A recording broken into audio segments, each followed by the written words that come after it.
Hello everyone, Professor Natalie once again here with a mini talk about sourcing and recruitment. First, a quick review. We just wrapped up the week talking about succession planning and leadership development, in which you put together your own succession plans. This week we move into recruiting from outside the organization. First, let's start with some definitions because the terms can seem synonymous, but they're really not.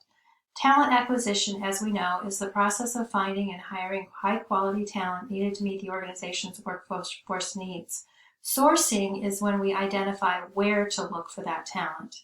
Recruiting, on the other hand, is making contact with the sources and digging deeper to see if they are a fit for the organization. Then selection is when we actually choose a person for the job or go through the process of choosing. In some companies, the person who recruits is also what we call a sourcer. In other companies, there is actually a position called a sourcer. Think of it as a lead generator that we use in a sales environment. The person makes contact and pre-qualifies the person to go further in the process. The company's brand can play a big role in recruiting efforts, and an organization's image and reputation for its treatment of employees and role in society either makes it easier or harder for us to recruit top talent. So one thing to keep in mind, however, is to be honest in your messaging about the job. Don't sell it as everything or great when you know that there are unpleasant parts in the role. We can still emphasize the positives, but don't oversell. That's my advice. Our branding should already be somewhat established with a social media presence, and this is where we can tap into it in our recruiting. Posting a job on Facebook, Twitter, LinkedIn, or Instagram is a great and free way to cast a broad net in the talent pool. Social media attracts people from around the world, not just a tiny geographic location. The trend now is to have our employees help us recruit on social media, so asking them to retweet and share our job postings to reach even more people personally. Okay, there are some key steps in recruiting, and some of them we have already gone over in previous weeks in classes. We analyze what we need through job analysis and workforce planning. We determine whether we have anyone in-house that can fill the positions through our succession planning efforts. We then identify the gaps, the openings, and then we assign responsibility for recruiting and place a focus on a diverse pool. How many people can we reasonably expect to get from recruiting efforts? In other words, how many contacts, applications do we need to hire our X number of workers? This is what we call a recruiting funnel, and we use metrics that funnel down and inform us on our targets. In the graph here, a total of 100 people applied.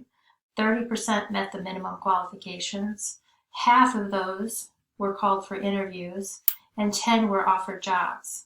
Out of the 10, 5 passed the background checks and accepted the offer. This leaves us a 5% hiring rate. Again, review the definitions of each type of worker on this chart and keep in mind the purpose of hiring contingent workers. We screen them for full-time regular employment, we avoid costs associated with benefits, and we enhance our staffing flexibility. Last but absolutely not least is how we must integrate diversity into every aspect of our sourcing and recruiting process. Tap into non-traditional labor pools such as workers with disabilities, those on unemployment or welfare programs looking to re-enter the workforce, the long-term unemployed who may need upskilling, etc. In all of our efforts, it is important to use gender-neutral language. You may be surprised at the subliminal messages we send when we don't. Also, be age neutral. Don't say new college grad, even though a 50-year-old could have just finished his or her degree too. The tendency is to think of 20-year-olds as recent college grads. As we wrap up here, the assignments for the week included our discussion. This one is for a Fortune 500 organization of your choosing, in which you will research their sourcing practices. Where do they advertise? What does their website say about how they recruit? Answer all the questions in the discussion prompt, and I will see you there. The written assignment is your third learning reflection. Again, be sure to include what you learned and where you gathered the knowledge. Have a fantastic week.